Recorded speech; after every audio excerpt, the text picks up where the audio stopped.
Hello class, very good afternoon. मैं आरती आपका स्वागत करती हूँ हमारे ऑनलाइन स्कूल इंडिया फैमिली में। आई होप आप अच्छे से स्टडी कर रहे होंगे एंड बेसिकली अब तक जो हमारे इस चैप्टर के 5th पार्ट हो चुके हैं आपने एनालाइज कर लिया होगा अच्छे से। आपने उनके नोट्स भी प्रिपेयर कर लिए होंगे और जो क्वेश्चंस यहाँ पे पुटअप हो रहे हैं उसकी भी आपने आंसर प्रैक्टिस कर ली होगी। सो आज हम बात करेंगे हमारे जो भू आकृतियाँ बन रही है उसमें बेसिकली जो पर्टिकुलर उन भू आकृतियों को बनाने के लिए अपरदन और निक्षेपण की जो क्रिया करने में प्रमुख कारक हैं उनमें हमने बात की थी। फर्स्ट ऑफ ऑल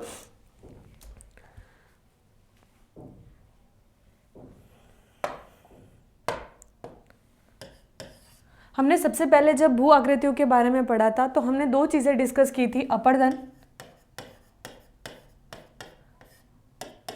एक था हमारा निक्षेपण।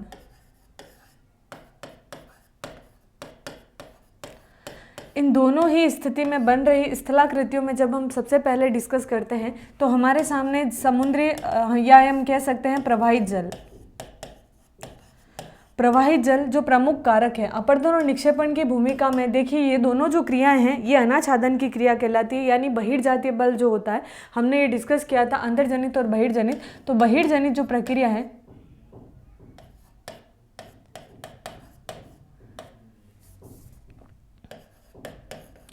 बहिर्जनित अवस्था है, और बहिर्जनित अवस्था में जब हम बात करते हैं तो बाहर के जो क्षेत्र में जो भी प्रक्रिया या गतिविधि होती है उसमें अनाच्छादन की क्रिया रहती है। और अनाच्छादन में प्रमुख 4 स्टेप हमने डिस्कस किए थे। अपरदन सबसे पहले हमने देखा था अपक्षय, उसके बाद अपरदन, फिर हमने बात की थी वृहत संचलन एंड हमारा निक्षेपण। तो चारों टॉपिक को हमने डिस्कस किया था। देन हमारा जो 7th चैप्टर है वो ये कह रहा है कि अपरदन और निक्षेपण से जो भी स्थलाकृतियाँ बनती है उन स्थलाकृतियों में बनाने में प्रमुख जो कारक हैं उनमें सबसे पहला कारक था हमारा प्रवाहित जल। उससे हमने प्रमुख स्थल पढ़ लिए थे जिसमें हमने सबसे पहले बात की थी गॉर्ज, कैनियन, अवनमित कुंड,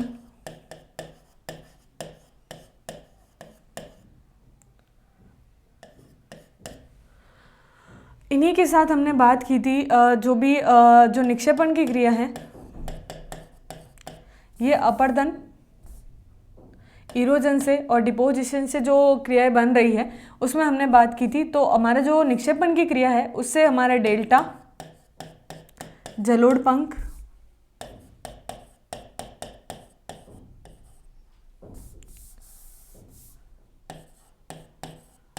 जलोढ़ पंख, डेल्टा, उसी के साथ हमारा था प्राकृतिक तटबंध,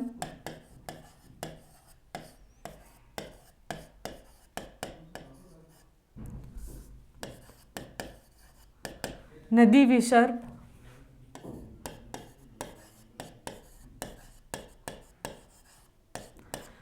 ये सभी जो आकृतियां बन रही थी वो हमारी प्रवाहित जल के माध्यम से बन रही थी। फिर हमने डिस्कस किया था भौम जल। देखिए मैं वापस आपको इसलिए लिखवा के रिवाइज करवा रही हूँ क्योंकि यहीं से कॉन्सेप्ट की जब सीरीज़ बन रही है हमारी तो हमारे डायग्राम्स के अकॉर्डिंग भी हम इसको एक्सप्लेन कर सकते हैं कि कौन कौन से स्थलाकृतियाँ किस प्रकार से बन रही है। तो भौम जल की जब हम स्थिति बात करते हैं, बेसिकली भौम जल जो जल का स्तरण होता है, जो भी रिसाव होता है जल का, वो आपके चूना पत्थर या फिर डोलामाइट जैसे स्थल खंडों में जो भी स्थलाकृतियाँ बनती है जिसे हम क्रास्ट स्थलाकृति बोलते हैं।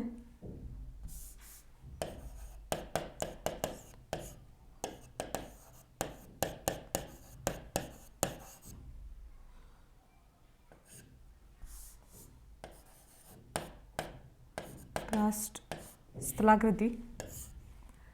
भौम जल के बाद हमने डिस्कस किया था जो भी चूना पत्थर और इसमें जो भी स्थलाकृति बनती है जिसमें हमने बात की थी जो गोल रंध्र या विलय रंध्र होते हैं, गोल रंध्र, विलय रंध्र,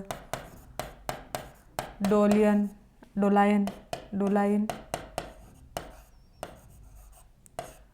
पोनार, युवाला। इसी के साथ हमने बात की थी जो भी गुफाएं बनती है, कंदराएं, कुंड, ये सभी जो थे। और उसके बाद जो स्टेलेक्टाइट और स्टेलेग्माइट जो था वो हमारा, हम ये कह सकते हैं निक्षेपण से बनने वाले स्टेलेक्टाइट स्टेलेक्टाइट और स्टेलैग्माइट। लेग्माइट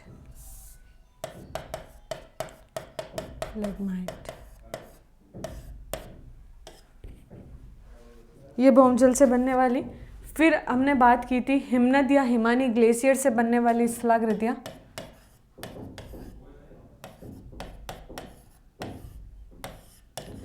हिमनद जो स्थलाकृति बनती है, देखिए हमने जब इसके बारे में डिस्कस किया था तो ये अवस्था जो थी ये ठोस अवस्था थी।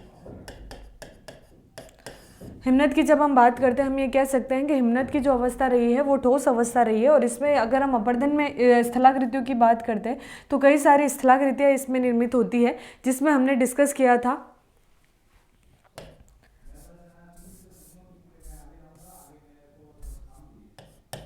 ठोस अवस्था से जो भी स्थलाकृति बनती है, जिसमें हमारी जो स्थलाकृति थी लेपिच, अच्छा लेपिच तो आई थिंक उसमें थी, हमने मिस कर दी, जस्ट अ मिनट। यहाँ जो हमारी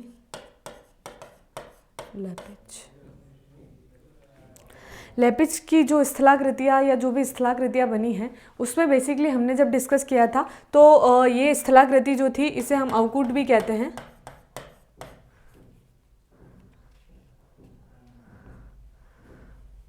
फिर जो हमारे स्थलाकृतियाँ बनी हैं हिमनद से निर्मित स्थलाकृतियाँ, हिमनद हमारी ठोस अवस्था है जिसमें हम ये कह सकते हैं एस्कर, ड्रमलिन, यू आकार की घाटी,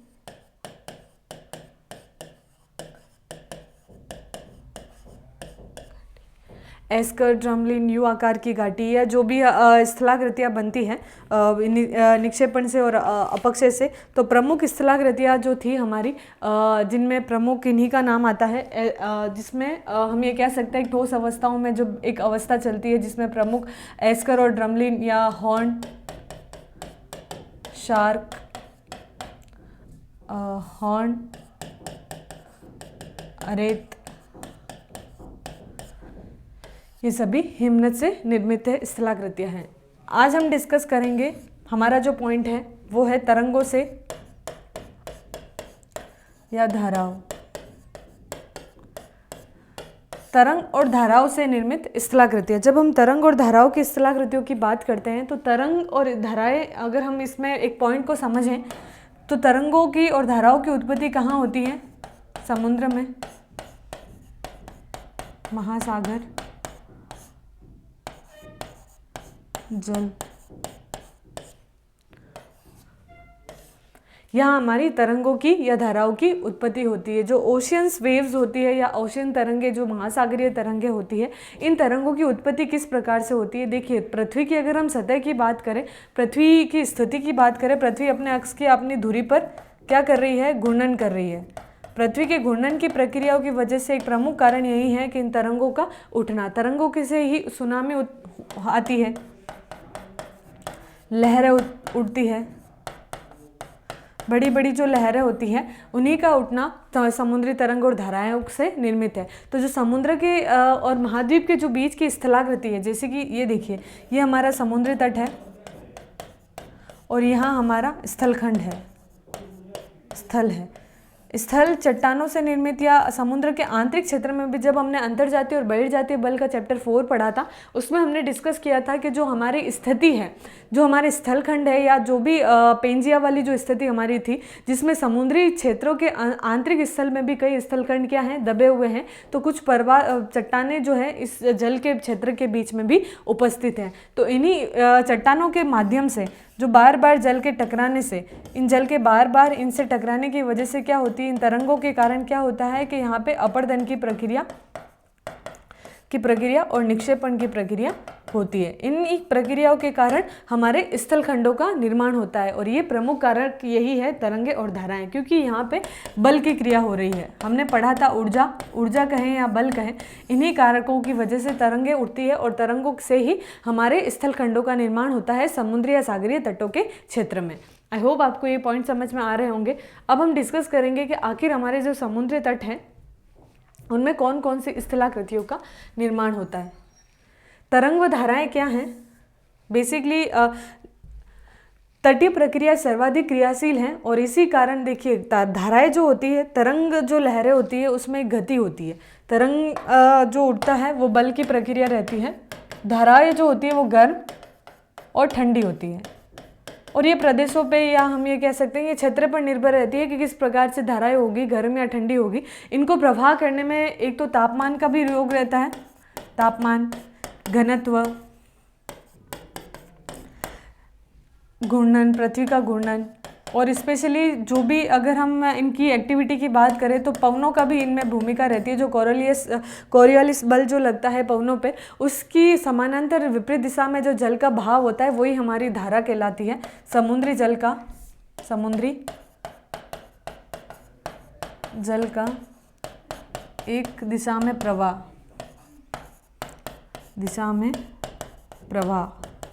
हमारा क्या कहलाता है, हमारा तरंग या हमारी धारा कहलाती है।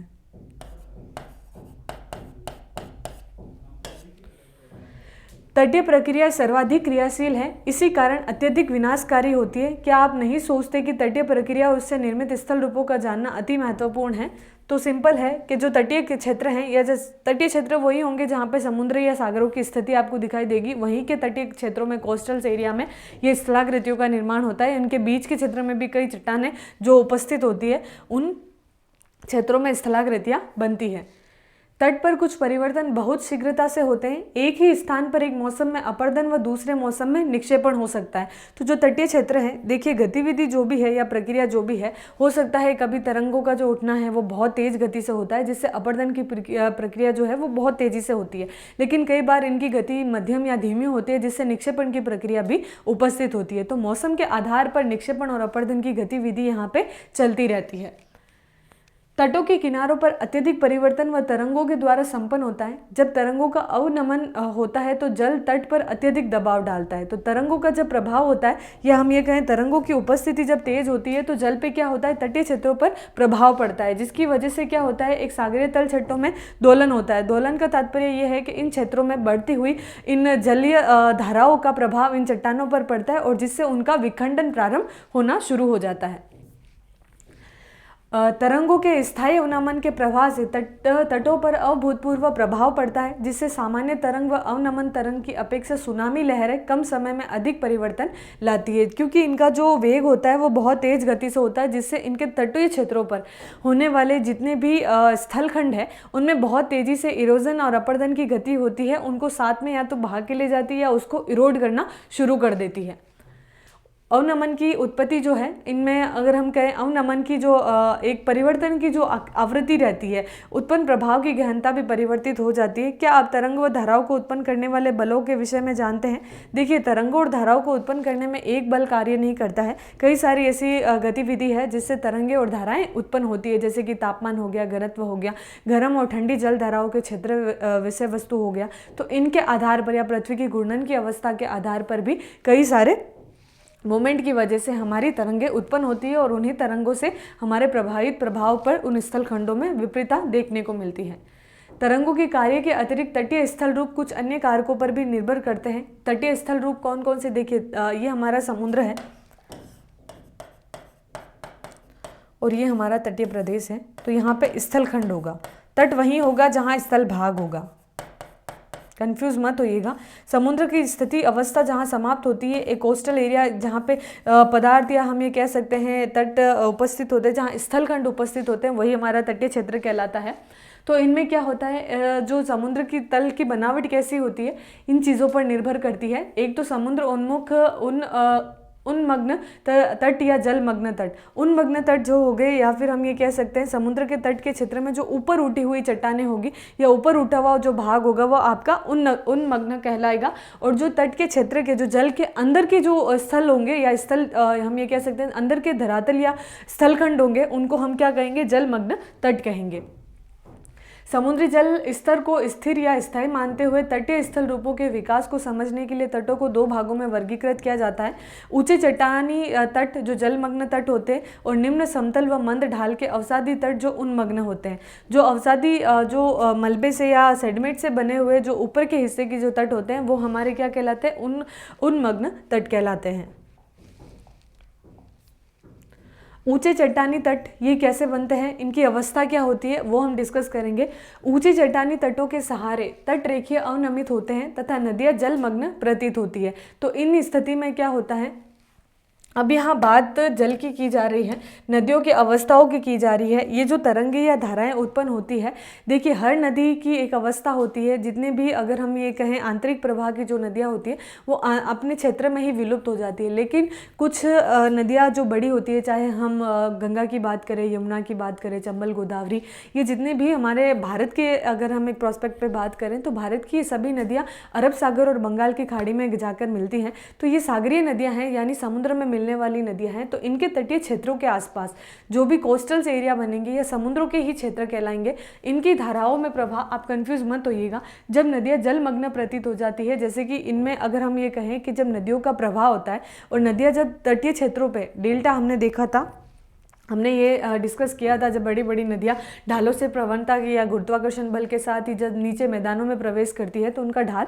धीमा हो जाता है और धीरे धीरे एक डेल्टा का निर्माण करती है। और जैसे ही समुद्र में जाके गिरती है, उसमें लाए हुए जितने भी तलछट या मलबे हैं वो एक अवसाद को एक जगह पे एकत्रित करके महासागरों में या समुद्र में गिर जाती है। तो यही क्षेत्र की अवस्था यहाँ पे बताई गई है कि जितने भी ऊंचे चट्टानी तट हैं उनके सहारे रेखीय अवनमित होती हुई नदियाँ जलमग्न प्रतीत होती है। इसमें ऐसी अवस्था लगती है कि नदियों का जो जितने भी चट्टान हैं वो नदी के अंदर दब गए हैं या फिर समुद्री क्षेत्र में नीचे दब गए हैं।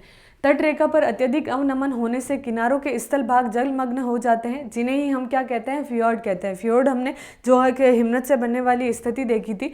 हिमनद देखिए नदियों का प्रवाह और जैसे ही जल में उसके प्रवेश होता है, उसके मध्य के क्षेत्र में जो भी मलबा या अवसाद इकट्ठा हो जाता है, उस क्षेत्रीय भाग को हम फ्योर्ड कहते हैं। तो ये तटीय क्षेत्र या कोस्टल रेंज में बनते हैं। तो यही अवस्था रहती है कि ये जितने भी जलमग्न अवस्थाओं में रहने वाले जितने भी पदार्थ हैं वो एक तट का निर्माण करते हैं, जिन्हें हम फ्योर्ड तट कहते हैं। पहाड़ी भाग सीधे जल में डूबे हुए होते हैं। सागरीय किनारों पर प्रारंभिक निक्षेपित स्थल रूप नहीं होते, अपरदित स्थल रूप की बहुतायत परिवर्तित होती है। अगर इस अवस्था की बात करें तो ये जो चट्टानी अवस्था है, अगर हमें यहाँ पे एग्जाम में क्वेश्चंस कैसे पुटअप होगा, इस पैराग्राफ को ज़्यादा इंपॉर्टेंस नहीं है, क्योंकि इसमें सिंपल सी लैंग्वेज में यही चीज़ लिखी हुई है कि जो उन्मग्न तट या निम्न मग्न तट है या जलमग्न तट है, इनकी अवस्थाओं के बारे में बताया है कि जो चट्टानों का प्रवाह या तरंगों की वेव की वजह से वो ढाल नीचे की तरफ इरोड करती रहती है और एक हमें जलमग्न अवस्था दिखाई देती है, और उसी क्षेत्र को हम क्या कहते हैं, फ्योर्ड तट कहते हैं। ऊंचे चट्टानी तटों के सहारे तरंगे अवनमित होकर धरातल पर अत्यधिक बल के साथ प्रवाह करती है, जिससे पहाड़ी पार्श्व भृगु का आकार ले लेते हैं। तो जो भी जैसे कि चट्टानें हैं, एक अवस्था देखिए, इन चट्टानों की स्थिति है और यहाँ समुद्र जो धाराएं हैं या समुद्री जल जो है बार बार इसमें एक प्रवेश की अवस्था बनाता है।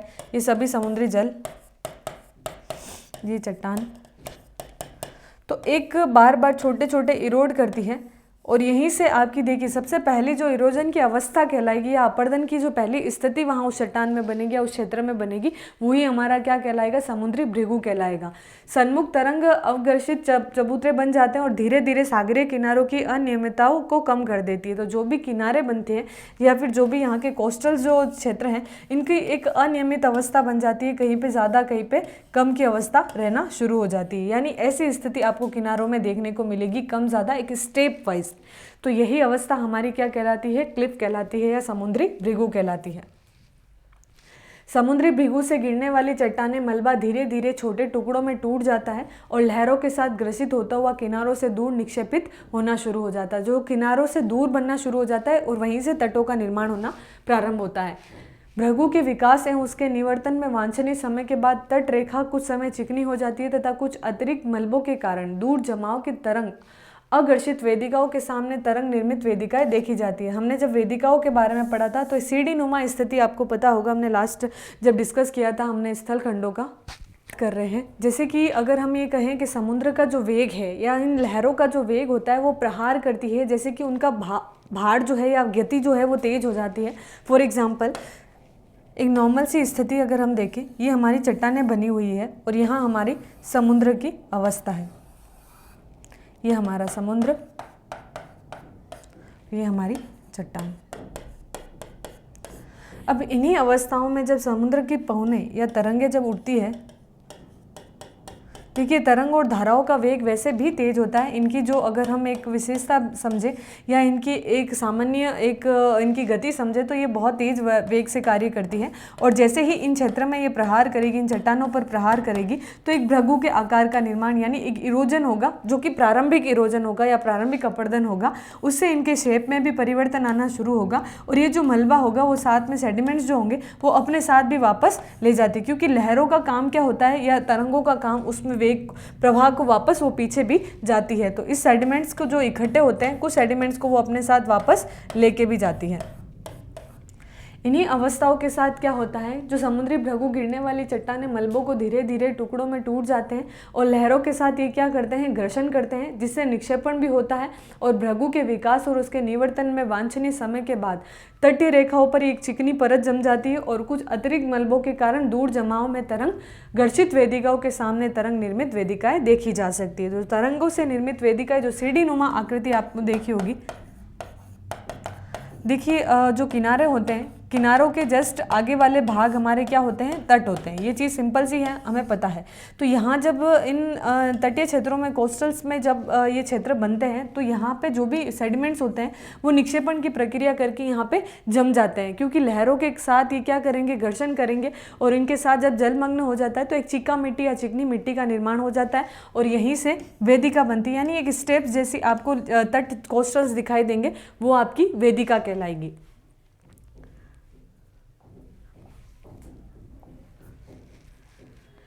जैसे कि अपर्दन प्रारंभ होता है, वेलांचली प्रवाह जो है, तरंग इस अपर्दित प्रवाह के साथ सागरीय किनारों पर पुलीन और रोधिकाओं के रूप में निक्षेपण करती है। जो पुलीन होगी एक निक्षेपण की अवस्था है। इसमें क्या होता है कि जो सागरीय किनारों में जो भी अवसाद या सेडिमेंट्स जो इकट्ठे होकर एक अवस्था बनाते हैं वो पुलीन होती हैं। और उसके बाद जो भी रोधिकाएं होंगी, बैरियर्स होंगे, वो जलमग्न आकृतियां हैं। जैसे कि जो जल में डूबी हुई, आपको कई बार आपने देखा होगा समुद्र के अंदर आपको छोटे छोटे पत्थर ऐसे दिखाए हुए देते हैं, कुछ खंबे के आकृति के भी होते हैं, कुछ छोटे आकार के होते हैं। ये चट्टानों से टूटकर बचे हुए भाग ही हैं, जो आपकी क्या कहलाती है, बैरियर्स कहलाते हैं या रोधिका कहलाते हैं। एक शेप बन जाता है उनका, एक आकार दिखाई देते हैं वो, इन्हें ही हम क्या कहते हैं, बैरियर्स कहते हैं। जलमग्न आकृतियां होती हैं, ऊपर दिखाई देती है, जल के ऊपर दिखाई देती है, जिन्हें हम रोध या बैरियर्स कहते हैं। जब रोधिका तथा स्पिट किसी खाड़ी के मुख पर निर्मित होकर इसके मार्ग को अवरुद्ध कर देते हैं, तब लैगून निर्मित होती है। तो लैगून झीलों का या हम कहें तलछटीय क्षेत्रों का जो निर्माण होता है वो इन्हीं प्रक्रिया के माध्यम से होता है कि जो भी रोधिका या स्पिट जो बनते हैं वो एक खाड़ी वाले क्षेत्र में क्या करेंगे, एक बैरियर्स का निर्माण करेंगे, उसके जल को रोक कर रखेंगे और थोड़ा जल जहाँ पे इकट्ठा होकर एक मार्ग को अवरुद्ध कर देते हैं वही लैंगूल कहलाता है। और कालांतर में लैगून स्थल से बहाए गए तलछटों से भर जाता है और तटीय मैदानों का निर्माण हो जाता है। तो जितने भी अवसाद और सेडिमेंट्स हैं वो इनमें इकट्ठे हो जाते हैं, एक तलछटीय झील बन जाती है, जिसे हमने लैगून झीलें भी सुनी होगी। भारत में भी हमारी स्थिति कोस्टल एरियाज में, तटीय क्षेत्रों में, चाहे कोंकण का तट हो, वहाँ पे आपको लैगून झील देखने को मिल सकती है। अब हम बात करेंगे हमारा निम्न अवसादी तट क्या होता है। एक तो हमने बैरियर्स के उच्च चट्टानी तट देखे, अब तलछटीय क्षेत्रों के निम्न अवसादी तट कैसे बनते हैं।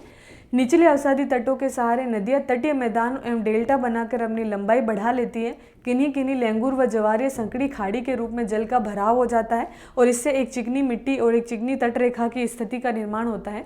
सागर उन्मुख स्थल पर मंद ढाल होता है, तटों के साथ समुद्री पंख व दलदल पाए जाते हैं। जैसे कि हमने क्षेत्रों में पढ़ा था, जलोढ़ के साथ हमने हिमोड़ वाली अवस्था भी देखी थी, तो हिमनद के बीच वाले की निक्षेपण की एक प्रक्रिया भी होती है।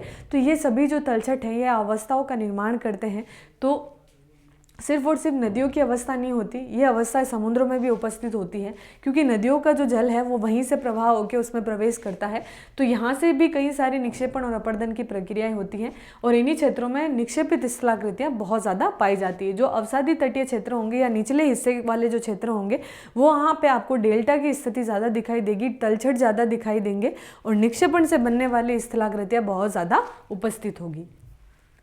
जब मन ढाल वाले अवसादी तटों, देखिए जब ये चीज़ हमें भी अच्छे से पता है कि जब किसी चीज़ का वेग कम होता है तो वो अपने बाहर के साथ दूसरे अन्य चीज़ों को नहीं प्रवाह कर सकती है। तो यहाँ पे क्या होंगे, सेडिमेंट्स इकट्ठा हो जाएंगे, जिससे एक अवसाद की स्थिति उत्पन्न हो जाएगी, एक मलबे की स्थिति उत्पन्न हो जाएगी। वो प्रक्रिया क्या कहलाएगी, हमारी निक्षेपण की प्रक्रिया कहलाएगी।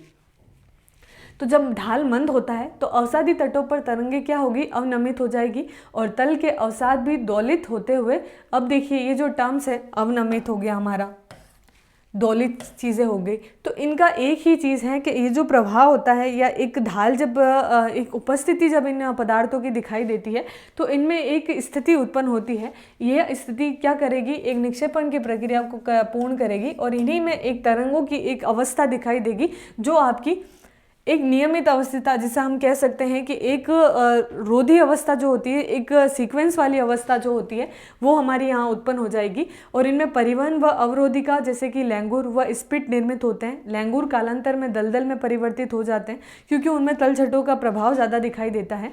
और निक्षेपित स्थलाकृतियों का बना रहता है और बना रहना और या अवसादी पदार्थों का आपूर्ति पर निर्भर करना। तो सिंपल सा यही है कि जितने भी हमारे नदी अवस्थाओं वाले या फिर हम ये कहें समुद्री क्षेत्र में जो भी निक्षेपण और अपक्षय की प्रक्रिया या निक्षेपण और हमारे अपर्दन की स्थिति रहती है, ये सभी अवस्थाओं से निर्मित इन तरंगों का और लहरों का प्रभाव होता है क्योंकि इन्हीं चट्टानों से वो धीरे धीरे एक अपर्दन की स्थिति को ले जाके एक भृगु का निर्माण करती है और भृगु धीरे धीरे एक केव्स का निर्माण कर देते हैं और वहीं से स्पिट बनते हैं, एक खंबे नुमा आकृति दिखाई देती है।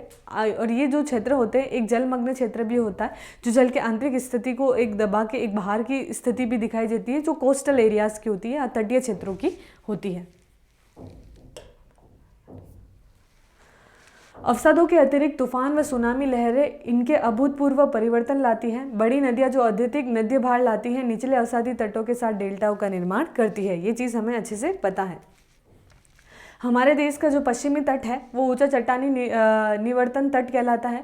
पश्चिमी क्षेत्र जैसे कि अगर मैं अवस्था की बात करूं, ये हमारे भारत की अवस्था है, ये हमारा पश्चिमी तट है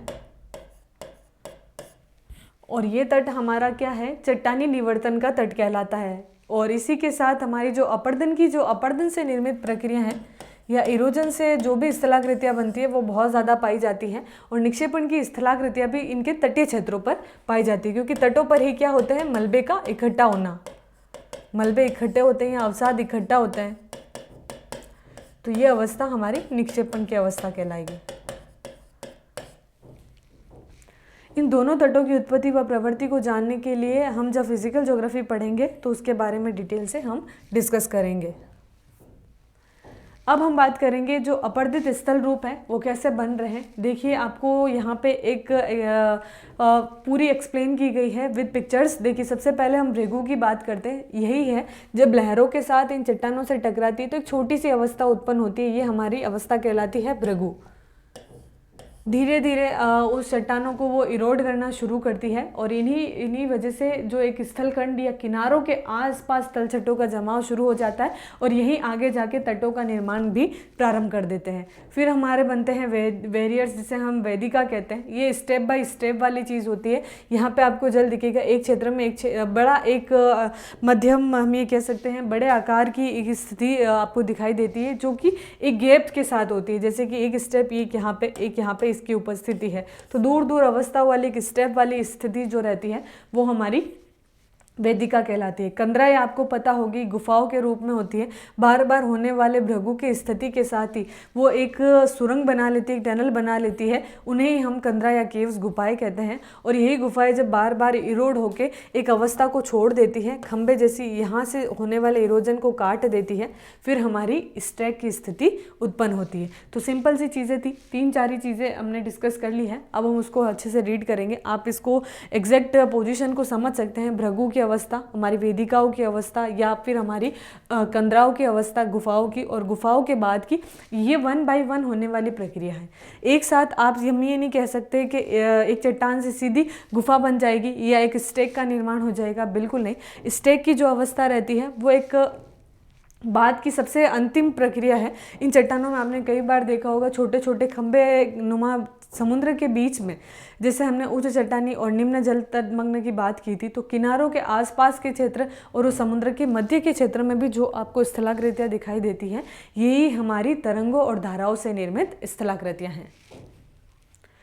ऐसे तट जहां अपर्दन प्रमुख प्रक्रिया है वहां प्राय दो मुख्य आकृतियां बनती हैं। एक तो तरंग ग्रसित भृगु वेदिकाएं पाई जाती है। लगभग सभी समुद्र भृगु की ढाल तीव्र होती है और कुछ मीटर से 30 मीटर तक की अधिक हो सकती हैं। इनके तलछटी पर एक मंद ढाल वाला या समतल प्लेटफॉर्म होता है जो समुद्री भृगु से प्राप्त शेल मलबों से ढक जाता है। तो इनमें क्या अवस्था पाई जाती है, एक ग्रसन की अवस्था होती है। समुद्र में इरोजन जब होता है तो वो जो सेडिमेंट्स है या जो मलबा है उसमें वो एक ढाल का निर्माण कर देता है और एक समतल अवस्था बना लेता है और ये सभी जो भृगु हैं, ये समुद्री भृगु, ये मलबों से ढक जाते हैं। तो एक अवस्था यहाँ पे समुद्री भृगु की आपको दिखाई दे रही है। ये सेडिमेंट्स को तोड़कर अपने साथ या तो प्रवाह कर लेंगे। इनकी यहाँ पे तरंगे धाराएं कभी मध्यम भी होती है और कभी तेज वेग वाली भी होती है। इसमें सेडिमेंट्स जो भी होते हैं वो उनको समुद्री भृगु से प्राप्त जितना जो सेल मलबा है उससे वो क्या करेंगे, उसको ढकना प्रारंभ कर देंगे और एक तटीय क्षेत्र का निर्माण करना शुरू कर देंगे।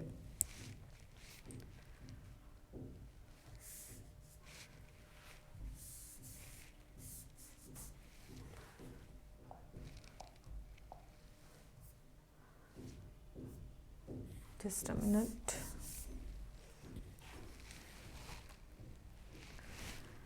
अगर ये तरंगे औसत ऊंचाई से अधिक ऊंचाई पर मिलती हैं तो इन्हें तरंगों में क्या होता है, एक घर्षित वेदिकाएं बनती है और भृगु की कठोर चट्टानों के विरुद्ध जब तरंगे टकराती है तो भृगु के आधार पर रिक्त स्थान बनाती है और उसे गहराई तक खोखला कर देती है, जिसे हम गुफाएं कहते हैं। तो सिंपल सा प्रोसेस हमने जब चट्टानों के बारे में या भूमजल की अवस्थाओं के बारे में पढ़ा था कि गुफाएं कैसे बनती है, तो इसी अवस्थाओं में भृगु पे जब बार बार इरोजन होता है तो वो एक गुफा का रूप ले लेती है, कंदरा का निर्माण कर देती है। तो सिंपल सी लैंग्वेज में अब आपको माइंड में एक चीज सेटअप हो जानी चाहिए कि भृगु क्या होता है और हमारी कंदराएं कैसे बनती है। तो भृगु में जब बार बार लहरों का जो टकराव होता है उन चट्टानों से, तो हल्का जो इरोजन होता है उससे जो स्थिति बनती है वो हमारी क्या कहलाती है, भृगु। और उन्हीं स्थिति में जब बार बार उन लहरों से उसी का टकराव होता है भृगु पर, तो ये समुद्री कंदराएं बनती है या गुफाएं बनती है।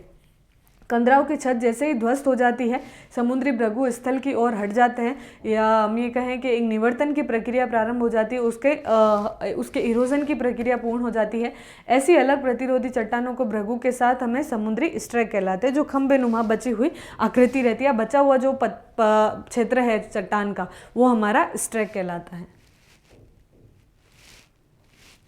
अन्य स्थल रूपों की भांति समुद्री स्ट्रैक भी अस्थायी आकृतियां हैं जो तरंग अपर्दन द्वारा समुद्री पहाड़ियों व भृगु की भांति धीरे धीरे तंग समुद्री मार्गों में मैदानों में परिवर्तित हो जाते हैं। तो धीरे धीरे ये जो अपर्दन की अवस्था है वो एक अस्थायी अवस्था रहती है और ये सभी धीरे धीरे ये जो स्ट्रैक होते हैं ये पूर्णतः स्थित नहीं रहते, ये धीरे धीरे इरोजन होकर भी समाप्त हो जाते हैं। तो ये अवस्था क्या करेंगे, ये समुद्री मैदानों में परिवर्तित हो जाते हैं। स्थल में प्रवाहित जलोढ़ से आच्छादित व रेत व सिंगल चौड़े पुलिन भी परिवर्तित हो जाते हैं। तो फिर बीच में क्या बन जाता है, बीच बन जाता है या एक वो क्षेत्र बन जाता है जहाँ पे जल की एक तटीय क्षेत्रों के बीच का जो बीच मार्ग होता है, जहाँ पे बड़े बड़े पत्थर्स जो होते हैं वो धीरे धीरे स्ट्रैक वहाँ पे समाप्त होकर एक मलबे को, वहाँ सेडिमेंट्स को इकट्ठा करके वो एक स्थिति बना देते हैं। वही स्थिति हमारी बीच कहलाती है, यानी पुलिन कहलाती है। निक्षेपित स्थल रूप। अब ये देखिए, ये जो यहाँ पे देखिए, ये जहाँ यहाँ ये जो रेत आई है या हम ये कहें ये जो अवस्था आपको मिली, ये पुलिन की अवस्था कहलाती है, क्योंकि यहाँ पे जितने भी पदार्थ थे वो सेडिमेंट्स धीरे धीरे, सबसे पहले हम ये कह सकते हैं एक बड़ी चट्टान थी, धीरे धीरे उसमें इरोजन हुआ तो वो भृगु बनी। भृगु के बाद कंदराओं का निर्माण हुआ, कंदराओं से स्ट्रैक बने। ये 1 या 2 दिन में होने वाली प्रक्रिया नहीं है, एक बहुत लंबा प्रोसीजर है। और इस प्रोसीजर के बाद ये जो मलबा है ये तलछट बन के एक सतह पर जम जाता है, वही हमारा क्या कहलाता है, बीज कहलाता है या पुलिन कहलाता है। पुलिन की अवस्था, बीज की अवस्था क्या होती है, तटों की प्रमुख विशेषता पुलिन की उपस्थिति है। यद्यपि ऊबड़ खाबड़ तटों पर भी ये टुकड़ों में पाए जाते हैं। अवसाद जिससे पुलिन निर्मित होते हैं अधिकतर थल से नदियों व सरिताओं द्वारा तथा तरंगों के अपर्दन से बहकर लाए गए पदार्थों से बनते हैं। तो यहाँ पे आपका सिंपल क्वेश्चन बन सकता है कि पुलिन से आप क्या समझते हैं, पुलिन की स्थिति कैसे निर्मित होती है। तो पुलिन एक अवस्था है, पुलिन एक अवस्था है, समुद्री तटीय के क्षेत्रों के बीच की अवस्था है। इसके अंतर्गत जितने भी पदार्थ होते हैं या तो वो तलछटों से निर्मित या नदियों के द्वारा लाए गए या समुद्रों की तरंगों से बहाकर आए गए वो तटीय क्षेत्र में मिले हुए पदार्थ हैं, जिन्हें ही एक बीज का निर्माण करते हैं या पुलिन का निर्माण करते हैं। तो पुलीन से आप कंफ्यूज मत होइएगा। पुलीन एक अवस्था है और ये अवस्था का निर्माण जो है अपरदन या इरोजन की प्रक्रिया के बाद जो निक्षेपण की अंतिम अवस्था बचती है, यानी पदार्थ का जो सेडिमेंट्स है या जितने भी अवसाद हैं, मलबे हैं, वो जब इकट्ठा होकर एक क्षेत्र का निर्माण करते हैं, वही हमारा पुलीन कहलाता है। कुछ रेत पुलीन होते हैं जो स्थायी प्रतीत होते हैं, किसी और मौसम में स्थूल कंकड़ पत्थरों के तंग पट्टी जैसे भी परिवर्तित हो जाते हैं। तो कुछ आपको मिट्टी वाले पुलीन भी दिखेंगे, कुछ कंकड़ पत्थरों वाले भी पुलीन दिखेंगे, क्योंकि ये चट्टानों के टूटकर बिखरने से ही बने हुए हैं।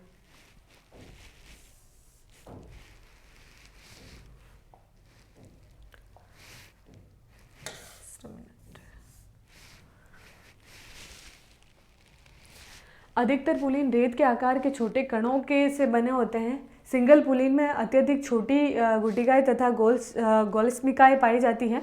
पुलीन के ठीक पीछे पुलीन तट से उठाई गई रेत या टीबे के रूप में निक्षेपित हो जाती है। ये हमारे जैसे टीबे बनने शुरू हो जाते हैं। समुद्र से बहुत, तटीय क्षेत्र से बहुत दूर की क्षेत्र की अवस्था रहती है, यही हमारे टीबे कहलाते हैं, ड्यून्स कहलाते हैं। तट रेखा के समानांतर लंबाई में कटकों के रूप में बने रेत के टिब्बे निम्न तल छटियों पर अक्सर देखे जा सकते हैं। तो तटीय कोस्टल जो एरिया है, उन क्षेत्रों में जो कटक है, जो अवरोध है, उसके बाद में जो भी रेत की जो अवस्था रहती है, जो मिट्टी यहाँ पे इकट्ठी हो जाती है, वो पुलीन के बाद की अवस्था को हम टिब्बे कहते हैं या ड्यून्स कहते हैं। रोधिका या बैरियर्स और स्पिट क्या होते हैं? समुद्र अब तट पर, ये देखिए बैरियर्स जो बीच वाले क्षेत्र में, टापू जैसी अवस्था इनको नहीं कह सकते, लेकिन टापू जैसे एक छोर बना लेते हैं, उन्हें ही हम रोधिका या स्पिट या रोध बैरियर्स बोल सकते हैं। समुद्री अब तट पर तट के समानांतर पाए जाने वाले रेत या सिंगल की कटक अब तट जो होते हैं, समानांतर जो तटीय क्षेत्र पाए जाते हैं। देखिए जो कोस्टल एरिया है, यहाँ आप कंफ्यूज मत होइए। सिंपल सी यही चीज़ है कि जो चट्टानों से ही ये सारी चीज़ें या अवस्थाएं उत्पन्न होती है। समुद्री मार्गों में बीज का निर्माण, पुलीन जैसे तलछटों से बनते हैं, तटों का निर्माण, और ये जो अवस्थाएं हैं, चाहे स्ट्रेक का निर्माण हो या भृगु का निर्माण हो, कंदराओं का निर्माण हो, ये सभी चट्टानों से होने वाली और तरह इस पर पड़ने वाले जलीय प्रभाव की, उसी से होती है सारी अवस्था। और उन्हीं अवस्थाओं की एक लंबी प्रक्रिया के साथ जब वो पुलीन बड़े हो जाते हैं या एक मिट्टी का निर्माण करना प्रारंभ कर देते हैं, वो उन्हीं मिट्टी के निर्माण के जो क्षेत्र को हम क्या कहते हैं, टिबे कहते हैं या ड्यून्स कहते हैं। देन उसके बाद जो हमारी अवस्था रहती है, वो अपतटीय क्षेत्रों में, जो तट के आस कोस्टल की जहाँ पे जल की अवस्था और मध्यम की अवस्था पाई जाती है, उन अपतटीय समुद्री क्षेत्रों में एक समानांतर कटक बनता है। और इसी कटक में क्या होता है, एक रेत की अवस्था जो है एक रोधिका बना लेती है, एक बैरियर्स बना लेती है, यानी समुद्र के जो प्रभाव को है वो रोकने का प्रयास करती है। उसे ही तट के मध्य के क्षेत्र, वो आपका अपतट कहलाता है। और इन्हीं अपतटीय रोधिकाओं में रेत से अधिक निक्षेपण से ऊपर दिखाई पड़ती है, और रोधिकाएं, इन्हें ही हम क्या कहलाते हैं, बैरियर्स कहते हैं। तो ये जो अवस्था है रोध और रोधिका वाली, ये सिंपल सा यही है कि जो हमारे जल और तट के बीच का, या समुद्री तट के से मध्यम का जो क्षेत्र है, वहाँ एक छोटी छोटी बैरियर्स बना लेते हैं, लेकिन उनकी मात्रा बड़ी नहीं होती, तो जल आगे की तरफ प्रवाहित हो जाता है। तो मध्य के क्षेत्र में जो भी अपतटीय क्षेत्र में जो बैरियर्स आते हैं या जो रुकावट आती है, उन्हें ही हम रोधिका या रोध कहते हैं। अपतटीय रोध व रोधिकाएं प्राय या तो खाड़ी के प्रवेश पर या नदियों के मुहानों के सम्मुख बनती हैं। कई बार इन रोधिकाओं का एक सिरा खाड़ी से जुड़ जाता है, तो इन्हें स्पिट कहते हैं। तो यह अवस्था क्या होती है कि जो ये रोधिकाएं हैं, ये हमारे खाड़ी प्रदेशों क्षेत्रों में, जैसे कि एक घाटी के जैसे यहाँ समुद्र है, हमारी एक अवस्था अगर हम बात करें, नदियों के प्रवेश से और इनके बीच वाला जो क्षेत्र है, ये हमारा रोधिका हो जाता है। और यही चीज़ जब खाड़ी में प्रवेश करने से समय, या खाड़ी के क्षेत्र का जो, अगर हम ये कहें कि खाड़ी के क्षेत्र में जब ये जुड़ जाता है, ये सिरा, ये तटीय क्षेत्र या ये एरिया, ये वाला जो रोधिका वाला एरिया है या रोधिका क्षेत्र जब खाड़ी से जुड़ जाता है, उसी क्षेत्र को हम क्या कहते हैं, स्पिट कहते हैं। रोधिकाएं रोध स्पिट धीरे धीरे खाड़ी के मुख पर बढ़ते रहते हैं, जिससे खाड़ी का समुद्र में खुलने वाला द्वार तंग हो जाता है, यानी छोटा हो जाता है, जिससे कालांतर में खाड़ी एक लेगून में परिवर्तित हो जाती है। तो ये नदियों के जो प्रवाह है या नदियों का जो समुद्र में मिलने की जो अवस्था के मध्य में जो अवसाद या सेडिमेंट से जो स्थिति बनती है, वही रोधिका होती है। और जब ये खाड़ी में प्रवेश करने में इसको रोकने का प्रयास करती है, तब ये स्पिट बन जाती है। देन जब इसका मार्ग में खाड़ी समुद्र में जैसे ही खुलेगी, उसे खाड़ी में जब वो प्रवाह रोक देगी, एक अवरोध होगा, तो लैंगूर झील का निर्माण या लैंगूर क्षेत्र का निर्माण हो जाएगा। लैंगूर भी धीरे धीरे स्थल में से लाए गए तलछटों से या पुलिन से या वायु द्वारा लाए गए तलछटों से लैंगून का निर्माण होता है और एक विस्तृत तटीय मैदान का निर्माण कर देते हैं। ये देखिए गोदावरी और डेल्टा से निर्मित, ये गोदावरी नदी के प्रवाह से जो स्पिल्ट बना है ये क्षेत्र, ये हमारा इसके अंतर्गत आएगा।